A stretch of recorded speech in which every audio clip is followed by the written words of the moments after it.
We are live. All right, everybody, welcome to this first episode of the year of Everything SVM. Today, I'm joined by Raul, who's a DevRel engineer at SOON, Joe Caulfield, Joe C., who is an engineer at ANZA, and Joanna Zhang, who is the CEO and co-founder of SOON. Who you guys have been hearing a lot about. I tweeted yesterday that no one hustles harder than she does, and she's currently sitting, having just landed. I don't even know where in the world you are, somewhere in Asia right now, and you haven't even gone through customs. It's the middle of the night, and you're tuning in for a live stream. So thanks for making it. That is true hustle to sit down in the middle of an airport and do a quick live stream. Just as a reminder to everybody what this show is all about. Everybody here is a huge open source maxi. I am really passionate about open source software, and we created this show as a way for people building in the SVM space to share ideas, collaborate, create awareness around open source projects, and really just drive the space forward and be sort of a venue for communications. And today we're going to talk about the work that SOON and ANZA have been doing. They've been doing some really innovative stuff around the SVM, decoupled SVM, and something about Merkle. I hadn't even heard about this Merkle tree work you guys have done together, but we should talk about that. But before we do, maybe Joe, you might want to start, just introduce yourself to people who might not know you and your work at ANZA. Just give them a little bit of your background. We can kind of go from there. Sounds good to me. So cool. Thank you guys for having me. Yeah, I'm Joe, commonly Joe C., and I work on SVM and on-chain programs at ANZA. So I was banging the drum a little bit about like SVM stuff several months ago, almost like a year ago now, just like basically trying to decouple some of our interfaces. So I helped a lot with that. A lot of people did work on that as well, but I was involved in that mix for a little bit. And then, just kind of been working with like SVM related work to try to keep that like external facing code that you could use to build stuff like Soon, like somewhat easier to use and not so like rapidly changing. So hopefully more to come on that. But that's kind of like an overview of what I've been up to. Awesome. And Raul, what about you? You want to go next? Yeah, sure. So, hey everyone, Rahul here, DevRel engineer over here at Soon. Been in Solana ecosystem since last 4 years, building and developing different projects and working with different teams. I was fellow at Solana as well, so I have been working with different teams at Solana. I'm a super team member, so yeah, happy to be here, and like talk more about what we are doing at Soon and how we are revolutionizing like the SVM with the decouple SVM and the Merkleization on SVM as well. So thank you. All right, Joanna, you go. GM. Where do I begin? Yeah, so I'm the co-founder CEO of Soon. Can you guys hear me? I just want to make sure. Yeah, you're good. Okay. You're good. Mm-hmm. Okay, cool. Yeah, we are all about putting SVM onto every chain, right? So how do we launch our own Solana level performance onto every ecosystem? We had to first figure out the right way to decouple the consensus layer from the user transactions layer. That's very, very by and large the essence of decouple SVM, and essentially we figure out the best way to optimize the performance and squeeze out every little bit of a performance increase, right, with this approach. So we started with the first ecosystem, that's Ethereum. We're putting SVM rollup on top of Ethereum, and in order to do that, we have to put this native integration in the tactical design, which we'll go into. But the vision is to keep growing that landscape and expand SVM rollup on top of other ecosystem. So starting with Ethereum, where it needed the most. Yeah, and the thing I love about you guys, and that's been from day one, is you're all about contributing back to the ecosystem and doing like really innovative work. And I'd like to hear from Joe.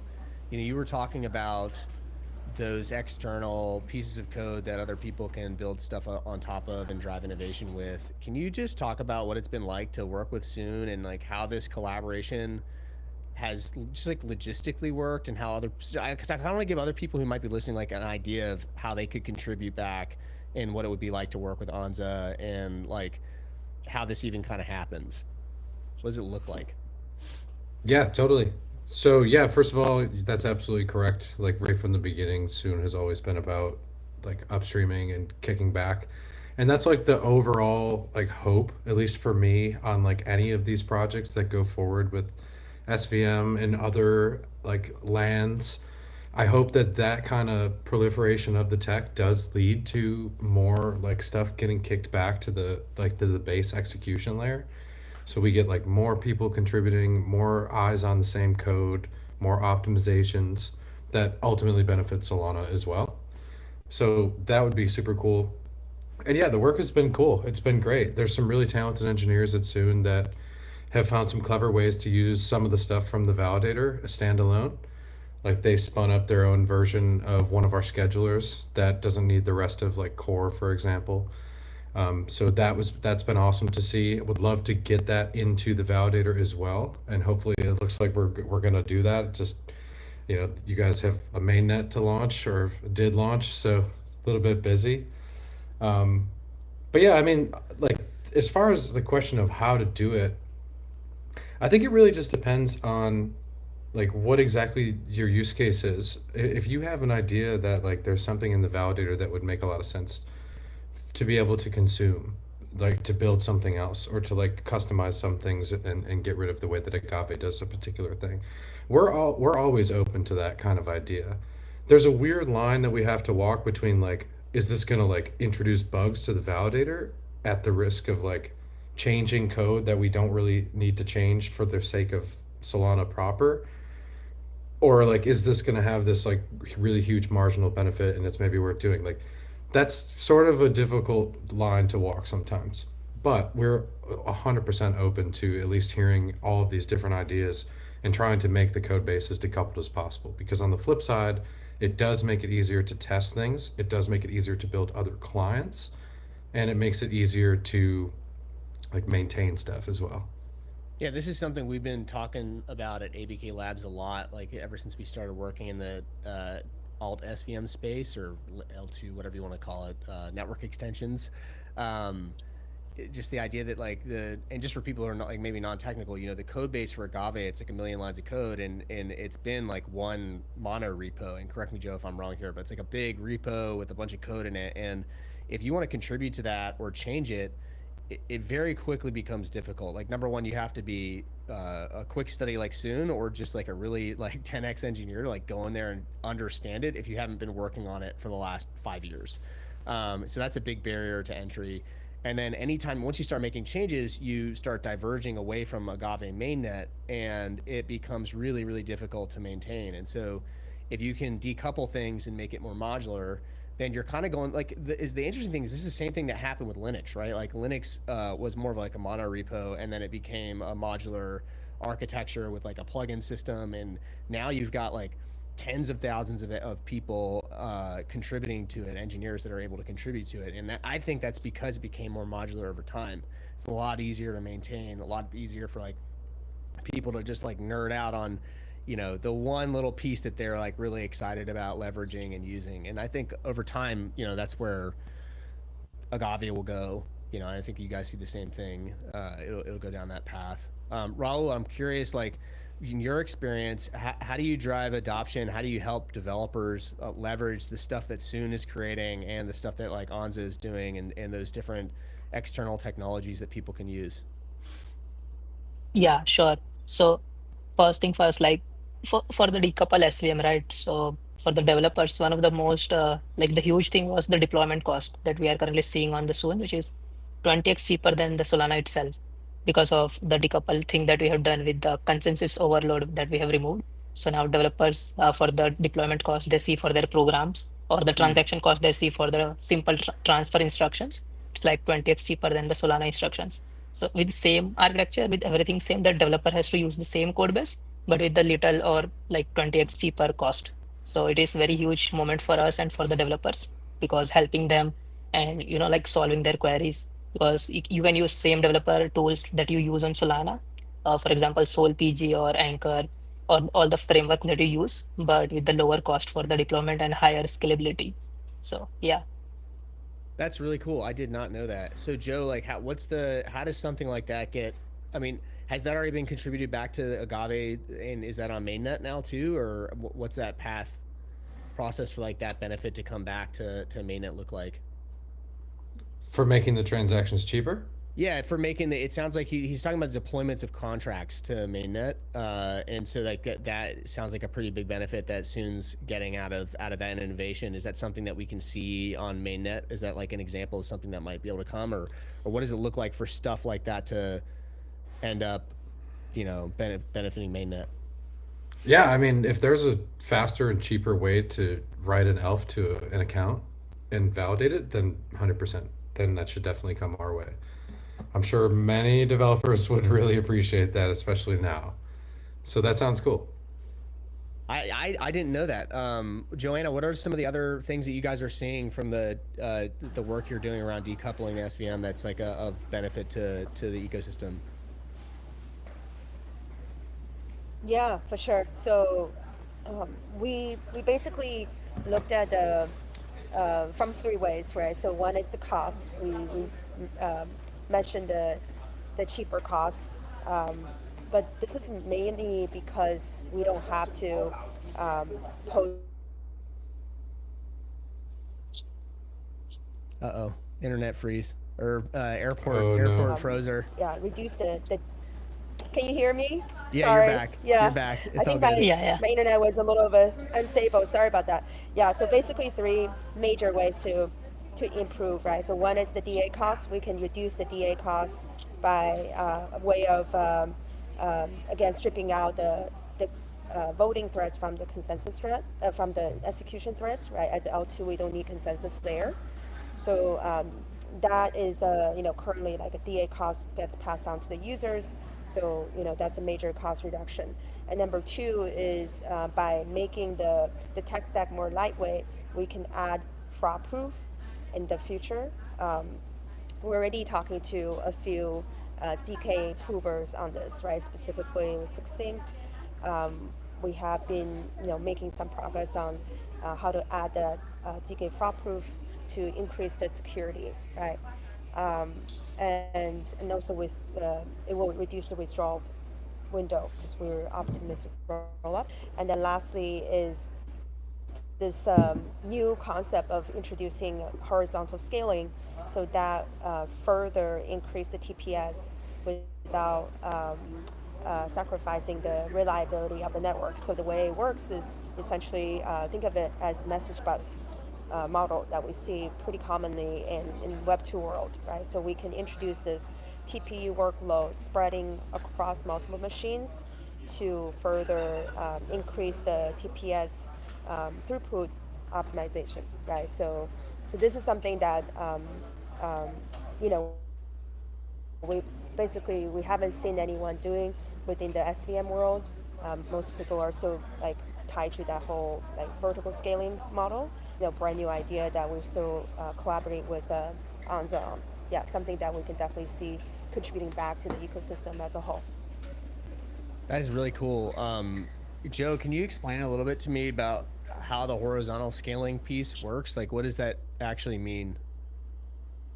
You mean more generally speaking, or are you talking about as it pertains to Soon? As it pertains to Soon, but also just generally speaking. I'm, not an engineer, so curious what that means. Yeah, I think so. Like in Soon's case, and what Joanna's talking about, and then even as it compares to like what a lot of projects are also doing to different parts of the stack, is there's a common like pattern for design where you can take something that like does a certain job in the validator, right? And if you can split that out to a dedicated service, whether it be a dedicated piece of hardware, a dedicated cluster of machines, whatever the case may be, you can do things more efficiently. So like another good example is like what FireDancer has done with things like Sig Verify. So like they just like basically decoupled that from their FireDancer node and put that into FGPAs and made those super fast to do. So there's opportunities to do stuff like this, and like we don't know like all these opportunities because like you have this giant monolithic thing like you talked about that we've had to keep running and like innovating on for so long that like it's not super easy to identify these like scaling solutions, especially as it pertains to things that maybe don't have the whole overhead of the L1. Like they don't have consensus layers. They have more flexibility to throw more resources at specific parts of the stack. So as we see these new projects come out that are doing like execution layer stuff, or like I don't know, like all different kinds of ways of using different pieces of the Agave validator, like you're going to see a lot of these kinds of opportunities come to light. And Soon's found a few, and there's going to be more. Not every one of them is going to be universally beneficial back for the L1 because it's not really like practical all the time to sort of scale resources in one piece of a giant monolithic validator. But for people who build new clients, I think it does make sense. Some of them, some things maybe don't, but it will probably help new clients in the future. You bring up a really good point. I've been thinking about this a lot lately about the ability to experiment. You know, ANZA is the main maintainer for Agave, which is powering a $100 billion plus ecosystem, right? And you can't just like fuck around and find out with that. You know, you've got to have a really buttoned up process for the development process and the release process and stuff like that. But in these new projects that are coming out that are doing things that are different, like Soon on, you know, trying to bring the SVM to every L1, or like Zen, which is building their own layer one. I don't know if you know the Zen team, but they're doing some pretty cool stuff. Like they're not doing just technical work or optimizations. They've done a ton of optimizations there, but they're also doing economic experiments, right? Like they removed vote fees from the network, which is like something a lot of people have talked about doing, and you can't just like throw a monkey wrench into the economics either on mainnet, right? But you can do these experiments with these new teams that are launching new ecosystems and see how it works.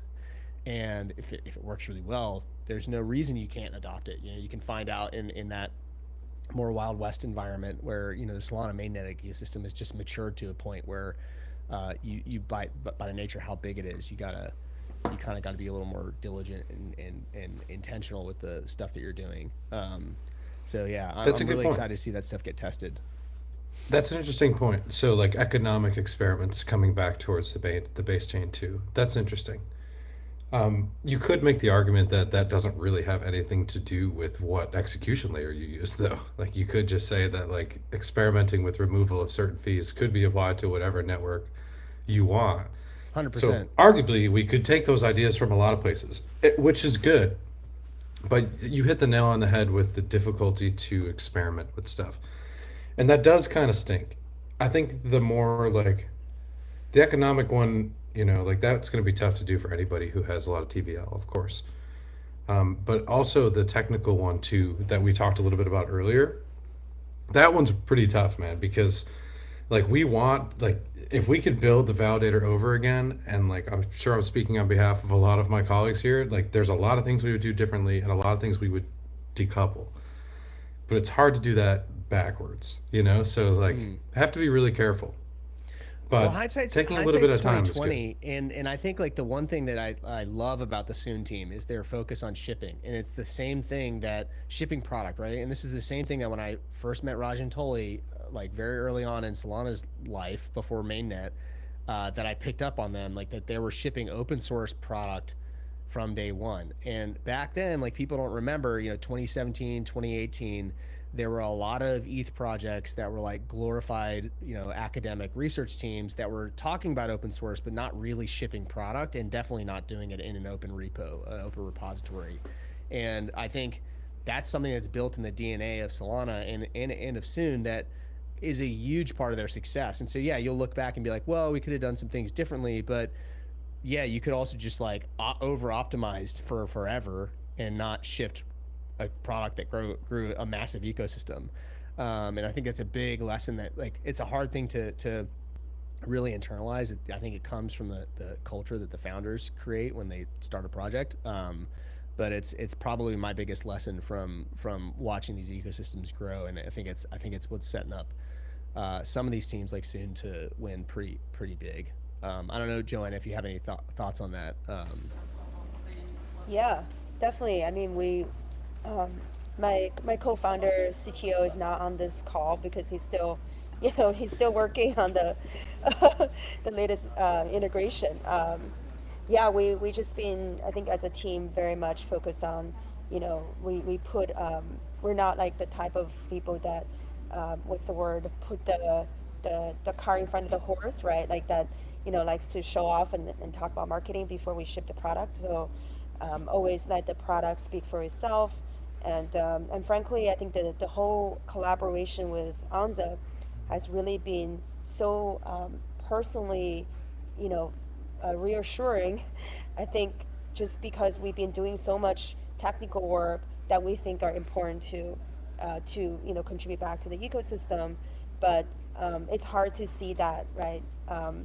Validation from like a single person or a few people, if kind of showed about it. So I feel like our kind of the nature of our work has been hugely validated by just the collaboration with Josie, with other really talented engineers on the Anza side, and having them reviewed our code and say, hey, this is really cool. Like, you guys are almost there. Just need to do a little bit tweaking. That was like aha moment for me, because my biggest, I guess, the nightmare that I will have is everything that we do is not really gonna make people care about anything, right? At the end of the day, like, we need to make sure we're shipping products that really benefit the users. So I think having the Anza relationship really helped validated that, and in many ways kind of proven that what we're doing is becoming that gold standard within the SVM world. Well, and just speed up your Really go-to-market, appreciate right? it. Like get the product in devs' hands faster, which is getting that Yeah. expertise to help you is a big part of that. So one thing we haven't touched on is this Merkleization stuff you guys have been doing together. Who wants to take that one? I wanna know more about what that is. What is that collaboration? Walk me through what y'all are doing there. Joe, you want to take that since you wrote the article? Yeah, so to be completely clear, like, this was a Soon innovation. This was like, we did not have anything to do with this. We looked at the code, we helped review the stuff, and like Joanna said, validated a few things, but this was totally done within the Soon laboratory. So hats off to them. It's super cool, and that's why, like, I was happy to write the article with you guys, because like, this is a problem that a lot of us knew existed for a while, and like, I was actually digging into this a couple of months back about like why we don't have a light client, and it led me to some of the same like root causes that Right. like Soon was getting around. So in a nutshell, like, that from a technical side of things, like, for those of you guys who want to read the article, like, one of us could share it on Twitter. But like, Solana like doesn't have Merkle roots in blocks the way that other chains like Ethereum and Bitcoin do. So like, you can only get information about, like, for example, an account state hash from a bank hash, and those are only available for like a couple of minutes. And they're in the slot hash is sysfar, if anyone was looking. So it's very difficult to have like provable state or like provable transaction receipts and things like that on Solana. And it's going to get even harder with the account's lattice hash that's coming pretty soon. So what Soon did was came up with a way to do Merkleization and the Rollup side of things, on the execution side of things, so that Soon could prove things, because you have to, especially if you're going to be a part of an OP stack. Like, you have to have a way to prove all of these things. So they came up with the design that leverages a few different trees, and it's all detailed very well in that article. Andrew did a really nice job. I think some of your other guys did a little bit of work in there too, covering exactly how it works, what the layout looks like, what the leaves look like. But in a nutshell, what it does is it gives you a way to prove state, and to prove withdrawals, and to prove transactions. The reason withdrawals are sort of isolated out is because they're this like very important thing you have to get right on the base. So take a look at that article, anyone who's listening. It covers all of this in super technical detail, but the point is they got a way to do Merkleization at the SVM execution level, which does not happen on Solana and isn't natively part of SVM. This was all like a custom plugin implementation. And it didn't seem like it was too bad to integrate it with our libraries, which was great to see, because I was worried. But it seemed like you guys did a great job going through and using our existing APIs and were able to like slot in your solution to what is offered by like the SVM API right now. So that's awesome. Love to hear it. Raul, can you walk me through, because we're almost to the top of the show here. We're at 25 minutes. So I want you to just walk everybody listening through, like, if they're looking at building on Soon, they want to launch a product, how can they get in touch with you to get help with that? Where do they go?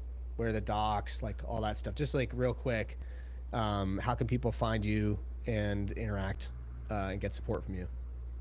Yeah, sure. So you can just DM us on like the Twitter handle, or you can just DM me on the Twitter. The team is always there to help you. We have dedicated channels on the Discord for the developers, for the builders, and especially for the like teams who's continuously shipping like us. So we would like to help everyone here in the ecosystem. For me personally, for during our hackathon that we had, like the Genesis hackathon, which we received like 122 plus project submission. I personally like help debug programs for 50 plus teams by solving their anchor bugs and like the Rust program. So we are always here for the teams to like solve their queries, help their questions, and for everything from end to end, like from the programs front end, back end, APIs, DBs, or any like core architecture that you want help with, maybe it Oracle, random number generation. We have every developer tool experience that they need for any application. So yeah, and the docs, they are like well written. If you want any example, any kind of like Oracle support or like Metaplex support, we have everything written in the docs. So it's very easy to use. And as I mentioned before as well, like we are fully compatible with the Solana developer tools. So you just need to change the RPC URL and we are good to go to use the existing tools as well. So yeah. Nice. And Joanna, is there anything you wanted to touch on before we wrap up here? Anything upcoming you want to share? Yeah, no, I think just the fact that we have been, really building a very vibrant ecosystem.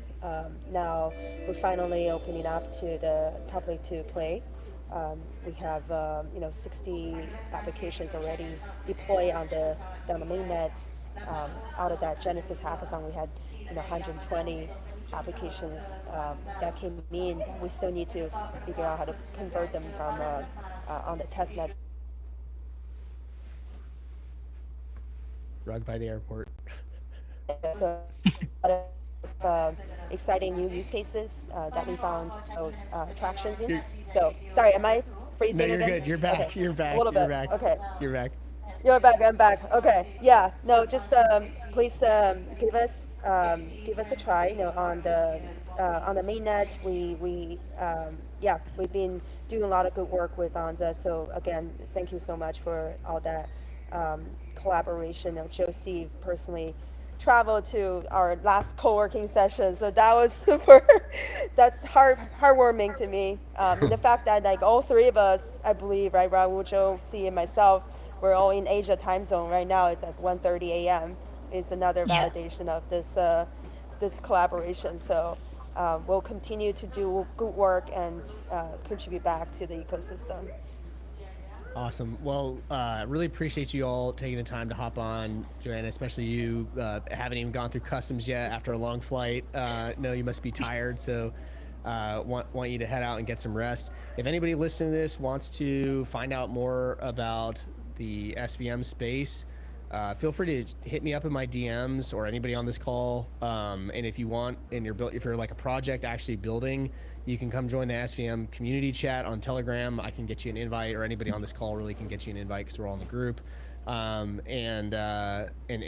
There's like lots of teams building in there. I think Joe, you're probably in there. There's a bunch of people from ANZA in that channel, and yeah, thanks for your contributions to the ecosystem and all the hard work you do. Also, thank you to Mantis, who's the sponsor of Everything SVM. They're the ones who help fund this work. So really appreciate them. Omar couldn't make it today, but I'll be on later tonight with Tristan from Zeta Markets doing another live stream, starting the year off strong with 2 in one day. So I'll be on at 8 p.m. PST. Thanks for being our ringleader. Yeah, yeah. Yeah, I'll be on probably when you're waking up in your time zone. Exactly. So I'll be in the chat. So thanks guys for being here today. I'll tune in. Yeah. Same. Thank you. No problem. Thanks for having me. Always a pleasure. See ya. See ya. See ya. Nice job, guys. That was awesome.